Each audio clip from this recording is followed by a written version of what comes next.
నమస్తే గురుగారు. మీరు లాస్ట్ టైం మనం 27 నక్షత్రాలు అనుకున్నాం గదా! దాంట్లో అశ్విని నక్షత్రం గురించి చెప్పారు. చాలా బాగా చెప్పారు అసలు మీరు. నిజంగా మా ఫ్రెండ్ వాళ్ళది సేమ్ అదే నక్షత్రం. వాళ్ళెప్పుడు తింటూనే ఉంటారు మేకలాగా. ఎప్పుడు అలాగే చేస్తూ ఉంటారు. ఇప్పుడు మనం దాని కోసం చాలా క్లారిటీ ఇచ్చారు మీరు. ఇప్పుడు నెక్స్ట్ నక్షత్రం ఏంటి గురుగారు?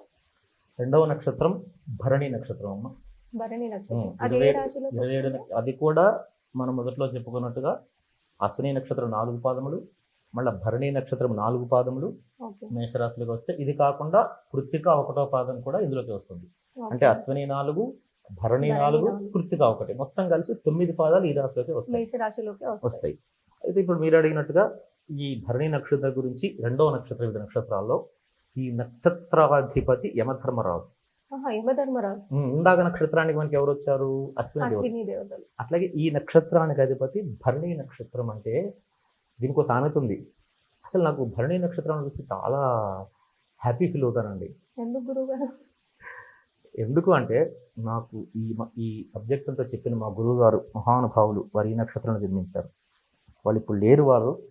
కానీ ఈరోజు ఇలా నిలబడి మీ ముందు నాకున్నటువంటి కొద్దిపాటి జ్ఞానంతో ఈ 4 ముక్కలు నేను మీకు చెప్పగలుగుతున్నాను అంటే సదా మా గురుదేవుల యొక్క పాదాలకి నమస్కారం. ఎందుకంటే వారు ఈ నక్షత్రం చూసినప్పుడు నాకు తెలియకుండా నాకు కళ్ళంబడి నీళ్ళు వస్తాయి.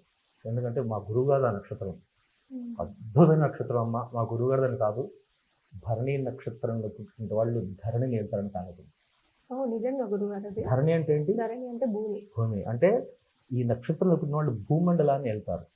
అంటే ఓహో. భూమండలాన్ని వెళ్ళడం అంటే వాళ్ళు ఏంటి, ఎమ్మెల్యేలుగా కానీ, ఎంపీలుగా కానీ, ఎంఆర్ఓలు కానీ, కలెక్టర్ కానీ, ఓహో. అంటే ఒక తమ సర్కిల్లో కొంత వాళ్ళ గ్రిప్లో ఉంటుంది. అచ్చా. ఒక కలెక్టర్ ఉన్నాడు అనుకోండి, పైనుంచి ముఖ్యమంత్రి ఆర్డర్ చేసినా కలెక్టర్ ఆ సంతకం పెడితేనే ఆ డిస్ట్రిక్ట్లో పాస్ అవుతుంది అవును, అవును, కదా. అవును, అంటే ఆ డిస్ట్రిక్ట్ మొత్తానికైనా అధికారి కదా. అవును. అంటే అక్కడ వెళ్తున్నాడు ఆ భూమిని ఆయన. హుహుహుహు. ఆ డిస్ట్రిక్ట్ మొత్తాన్ని, ఒక హైదరాబాద్ జిల్లా ఉందనుకుందాం, ముఖ్యమంత్రి సంతకం పెట్టారు. కానీ ఈయన ఈ లాస్ట్కి వచ్చేసి ఈ ఈయన కలెక్టర్ గారి దగ్గర సంతకమే సంతకం కావాలిగా. అవును, ఆ తర్వాత వచ్చేసి మళ్ళీ ఎంఆర్ఓ దగ్గర సంతకం కావాలిగా. అవును, అంటే ఎంఆర్ఓ పరిధిలో ఆయన ఆ ప్రాంతాన్ని వెళ్తున్నట్టే కదా. అవును, ఆ తర్వాత సర్పంచ్ యొక్క సంతకం కావాలిగా. అంటే సర్పంచ్ కూడా ఆ గ్రామాన్ని వెళ్తున్నట్టు కదా. అవునండి. అంటే ఏలడం అంటే పరిపాలన. ఓహో, ఓకే. అంటే యమధర్మరాజు ఎలా అయితే ధర్మాన్ని పరిపాలిస్తూ ఉంటారో, ఈ నక్షత్రంలో పుట్టిన వాళ్ళకి అద్భుతమైన దివ్యానుభూతులు ఉంటాయి అన్నమాట. వీళ్ళ లక్షణాలు ఎలా ఉంటాయి గురుగారు?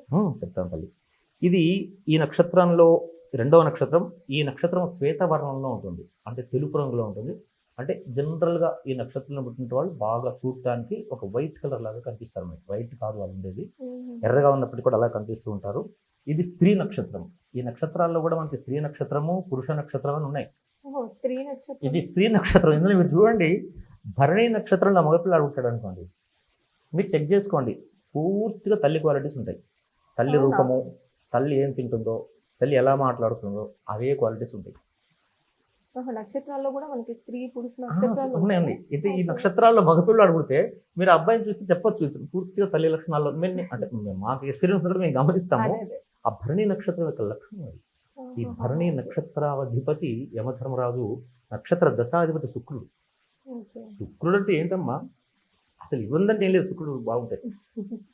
అందము, ఆనందము, వైభవాలు, కార్లు, ఇళ్ళు, బంగళాలు, ఆస్తులు, జ్యువెలరీస్, ఇవన్నీ శుక్రుడు వేసాడు. మనం ఇప్పుడు కొంతమంది ఉంటారు, అలాంటి వాడు లేకపోయినా 4 ఉంగరాలు పెట్టుకుంటారు, డబ్బుగా అప్పు తెచ్చేసి. ఎందుకు కనపడాలి బాగా జనాలు.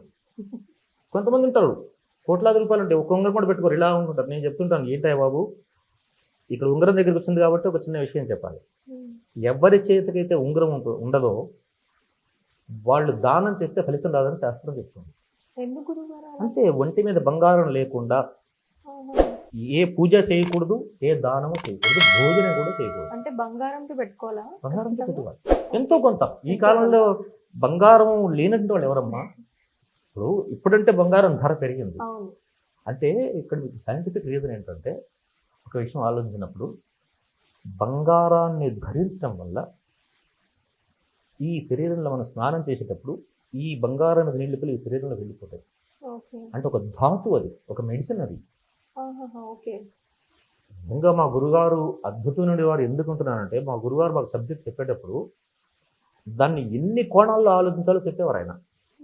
ఇప్పుడు బంగారం అని చెప్తే బంగారం పెట్టుకుంటే లక్ష్మీదేవి మంచిది శాస్త్రం అంటే అయిపోతుంది నేను. అవును. కానీ ధాతువు బంగారము, వెండి, రాగి, ఇత్తడి, కంచు. కంచు మీరు ఎప్పుడైనా విన్నారా? కంచు మోగినట్లు కనకము మోగిన సామెత ఉంది. అంటే కంచు అంటే ఏంటి గురువు? అదొక లోహం. లోహం. మనకి వెండి ఎలాగో, ఇత్తడి ఎలాగో, రాగిది ఎలాగో కంచు అనే లోహం ఉంటుంది. ఓకే. మీకు అది ఎక్కువ గుళ్ళల్లో గంటలు తయారు చేస్తుంటారు. మీరు ఇలా ఒకసారి ఆ గంట లోపల ఉన్నటువంటి దాన్ని ఇలా కొట్టారంటే ఓ అని శబ్దం వస్తుంది దానికి. కానీ బంగారు గంట కొట్టండి ఆ శబ్దం రాదు, టంగమని ఆగిపోతుంది.